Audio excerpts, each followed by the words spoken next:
தலைவர் கலைஞர் அவர்கள்தான் மாற்றுத்திறனாளிகள் என்ற சொல்லை முதலாக பரிவோடு உருவாக்கினார். அதே அக்கறையோடு தான் நானும் அந்த துறையை கவனிச்சுக்கிட்டு இருக்கேன். நாங்கள் ஆட்சி பொறுப்புக்கு வர்றதுக்கு முன்னாடி இந்த துறைக்கான நிதி ஒதுக்கீடு 667 கோடி ரூபாயா இருந்துச்சு. ஆனால் இப்போ இந்த நிதியாண்டில் 1432 கோடியா, அதாவது 2 மடங்கு உயர்த்தி இருக்கிறோம். இன்றைக்கு இந்த மானிய கோரிக்கை விவாதிக்கப்பட இருக்கிறது.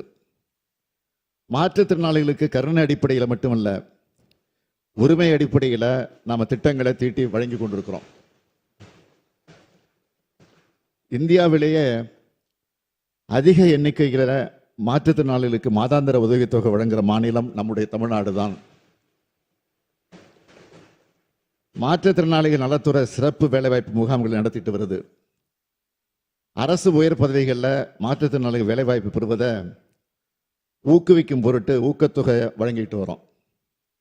மாற்றுத்திறனாளிகளுக்கு சுய தொழில் புரிய கடன் உதவி வழங்கக்கூடிய திட்டத்தை அறிவுசார் குறைபாடு உடையவர், புற உலக சிந்தனையற்றோர், தசைச்சிதைவு நோயினால் பாதிக்கப்பட்டவர்களை பெற்றோருக்கு நீட்டிச்சு அரசாணை வெளியிட்டிருக்கிறோம்.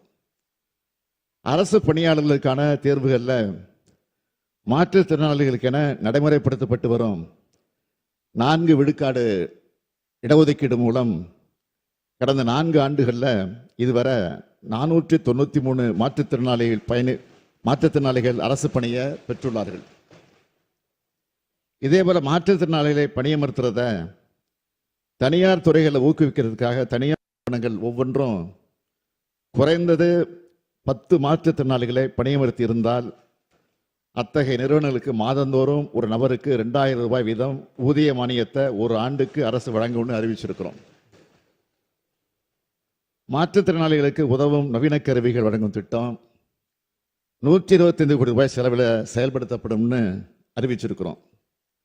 மாற்றுத்திறனாளிகள் மெரினா மற்றும் பெசன்ட் நகர் கடற்கரைகளில் கடலுக்கு அருகில் சென்று கடலை கண்டு ரசிக்க சிறப்பு மரப்பாதையை உருவாக்கி இருக்கிறோம். இதுக்கெல்லாம் மகுடம் வைப்பது போல மாற்றுத்திறனாளிகளின் குரல் உள்ளாட்சி அமைப்புகளில் ஒலிக்கணும். கடந்த பிப்ரவரி 27ஆம் நாள் குளத்தூரில் நடைபெற்ற தஞ்சை பெரியார் அரசு பல்நோக்கு மருத்துவமனை திறப்பு விழாவில் இதை நான் அறிவித்தேன். அடுத்த நாளே என் வீட்டுக்கு வந்த பேராசிரியர் தீபக்நாதன் தலைமையில் மாற்றுத்திறனாளி தோழர்கள் எனக்கு நன்றியும் பிறந்தநாள் வாழ்த்துக்களும் தெரிவித்தாங்க. 12,000 மாற்றுத்திறனாளிகளுக்கு இதனால உள்ளாட்சி அமைப்புகளில் வாய்ப்பு கிடைக்கும்.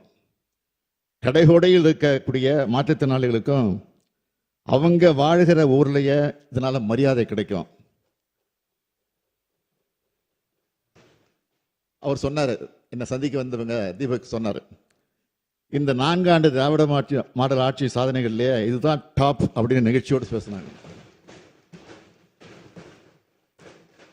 அவங்க இந்த சிறப்புமிகு சட்டம் முன்மொழியக்கூடிய இந்த வேலையில் சட்டமன்றத்துடைய பார்வையாளர் மன்றத்திலிருந்து இதையெல்லாம் காண்பதில் நான் மற்றற்ற மகிழ்ச்சி அடைகிறேன். மேலே வந்து உட்கார்ந்துருக்கிறாங்க.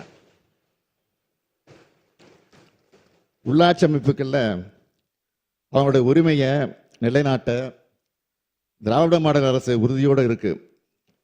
தமிழ்நாட்டில் இருக்கக்கூடிய அனைத்து வகை உள்ளாட்சி அமைப்புகளையும் மாற்றுத்திறனாளிகளுக்கு நியமன முறையில் உரிய பிரதிநிதித்துவம் வழங்கக்கூடிய வகையில் நடப்பு சட்டமன்ற கூட்டத்தொடரில் தக்க சட்ட முன்வடிவு அறிமுகப்படுத்தும்னு நிதிநிலை அறிக்கையில் தெரிவிச்சிருந்தோம். இப்போ அந்த சட்ட முன்வடிவுகளை முன்வடிவதில் நான் வாழ்நாள் பெருமை அடைகிறேன்.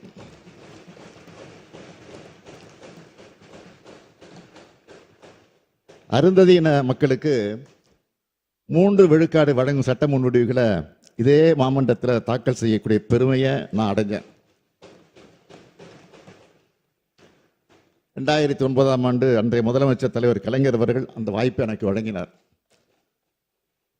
அன்னைக்கு இருந்த அதே மனநிறைவோடு நான் இன்னைக்கு உங்க முன்னாடி நிற்கிறேன். நகராட்சி நிர்வாகம் மற்றும் ஊரக வளர்ச்சித்துறை ஆகிய துறைகளுடைய சார்பாக இந்த 2 சட்ட முன்வடிவுகள் அறிமுகப்படுத்தப்பட உள்ளன.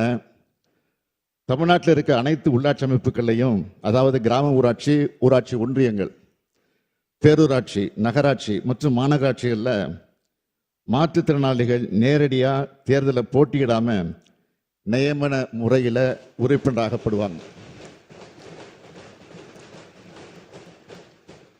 இது மூலமா உள்ளாட்சி அமைப்புகளில் மாற்றுத்திறனாளிகளோட பிரதிநிதித்துவம் உறுதி செய்யப்பட்டு அவர்கள் தங்களுக்கான வாய்ப்புகளையும் சிறப்புரிமைகளையும் சமமாக பெறுவதற்கு இந்த சட்ட முன்வடிவுகள் வழிவகுக்கும். இது எல்லாருக்கும் எல்லான்னு இந்த அரசு தொடர்ந்து வலியுறுத்துகிற சமூக நீதி அடைவதற்கான மற்றும் ஒரு முன்னெடுப்பு. இதனை நடைமுறைப்படுத்துவதற்காக தமிழ்நாடு ஊராட்சிகள் சட்டம் 1994, தமிழ்நாடு நகர்ப்புற ஊராட்சிகள் சட்டம் 1998 ஆகியவற்றில் திருத்தங்கள் முன்மொழிந்து சம்பந்தப்பட்ட துறைகள் மூலம் இந்த அவைக்கு வழங்குகிறேன். இந்த சட்ட முன்வடிவுகளின் மூலம் மாற்றுத்திறனாளிகளோட குரல் உள்ளாட்சி அமைப்புகளில் ஒலிக்கிறது மட்டும் இல்லாமல் அவர்கள் குரல் உள்ளாட்சி அமைப்புகளை ஒலிக்கிறது மட்டும் இல்லாமல் அவர்கள் உள்ளாட்சி நிர்வாகத்தை வழிநடத்துகிற வல்லமை பெற்றவர்களாக திகழ்வாங்க. ஒடுக்கப்பட்ட மக்களை அதிகாரம் பொருந்தியவர்களாக உயர்த்ததும் அதிகாரத்தை பங்குள்ளவர்களாக மாற்றுறதும் தான் திராவிட இயக்கத்தினுடைய நோக்கம். அந்த அடிப்படையை கொண்டதுதான் இந்த சட்டம் என்பதை தெரிவித்துக் கொண்டு, மாண்புமிகு பேரவைத் தலைவர் அவர்களே, 2025ஆம் ஆண்டு தமிழ்நாடு நகர்ப்புற உள்ளாட்சி அமைப்புகள் திருத்த சட்ட முன்வடிவை அறிமுகம் செய்ய அனுமதி கோருகிறேன். மாண்புமிகு முதலமைச்சர் அவர்களின் தீர்மானம் பேரவையின் முடிவுக்கு விடப்படுகிறது. ஏற்போர் ஆம் என்க, மறுப்போர் இல்லை என்க. ஏற்போரே அதிகம் என்று கருதுகிறேன். ஏற்போரே அதிகம். தீர்மானம் நிறைவேறியது.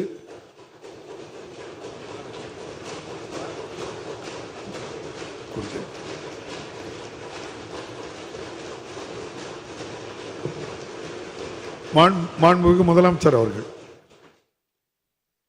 மாண்புமிகு பேரவைத் தலைவர் அவர்களே, மேற்படி சட்ட முன்வடிவை அறிமுகம் செய்கிறேன். 2025ஆம் ஆண்டு தமிழ்நாடு ஊராட்சிகள் 2ஆம் திருத்த சட்ட முன்வடிவு. மாண்புமிகு முதலமைச்சர் அவர்கள். மாண்புமிகு பேரவைத் தலைவர் அவர்களே, 2025ஆம் ஆண்டு தமிழ்நாடு ஊராட்சிகள் 2ஆம் திருத்த சட்ட முன்வடிவை அறிமுகம் செய்ய அனுமதி கோருகிறேன். மாண்புமிகு முதலமைச்சர் அவர்களின் தீர்மானம் பேரவையின் முடிவுக்கு விடப்படுகிறது. ஏற்போர் ஆம் என்க, மறுப்போர் இல்லை என்க. ஏற்போரே அதிகம் என்று கருதுகிறேன். ஏற்போரே அதிகம். தீர்மானம் நிறைவேறியது. மாண்புமிகு முதலமைச்சர் அவர்கள். மாண்புமிகு பேரவைத் தலைவர் அவர்களே, மேற்படி சட்ட முன்வடிவை அறிமுகம் செய்கிறேன். 2025-26ஆம் ஆண்டுக்கான மானிய கோரிக்கைகள் மீது விவாதமும் வாக்கெடுப்பும். மானிய கோரிக்கை 52 மாற்றுத்திறனாளிகள் நலத்துறை. மாண்புமிகு பேரவைத் தலைவர் அவர்களே, இந்த சட்ட திருத்தத்தினால் விளையப்போகும் பலன் பற்றி ஒரு விவரத்தை குறிப்பிட விரும்புகிறேன். தற்போது நகர்ப்புற உள்ளாட்சிகளில் தேர்ந்தெடுக்கப்பட்ட உறுப்பினர்களில் 35 பேர் மட்டுமே மாற்றுத்திறனாளிகள் ஆவார்கள். ஆனால் இந்த சட்டம் நிறைவேற்றப்பட்ட பிறகு சுமார் 650 மாற்றுத்திறனாளிகள் நகர்ப்புற உள்ளாட்சிகளிலும் 650 மாற்றுத்திறனாளிகள் நகர்ப்புற உள்ளாட்சிகளிலும் 12,913 மாற்றுத்திறனாளிகள் கிராம பஞ்சாயத்துகளிலும் 388 மாற்றுத்திறனாளிகள் ஊராட்சி ஒன்றியங்களிலும் மாவட்ட ஊராட்சிகளில் 37 மாற்றுத்திறனாளிகளும் நியமனம் செய்யப்படுவார்கள். அவர்களது குரல் அந்த உள்ளாட்சி அமைப்புகள் எல்லாம் எதிரொலிக்கும். இந்த சட்டத்தினால் விளையப்போகும் மிகப்பெரிய நன்மையாகும் என்பதை இங்கே நான் குறிப்பிட விரும்புகிறேன்.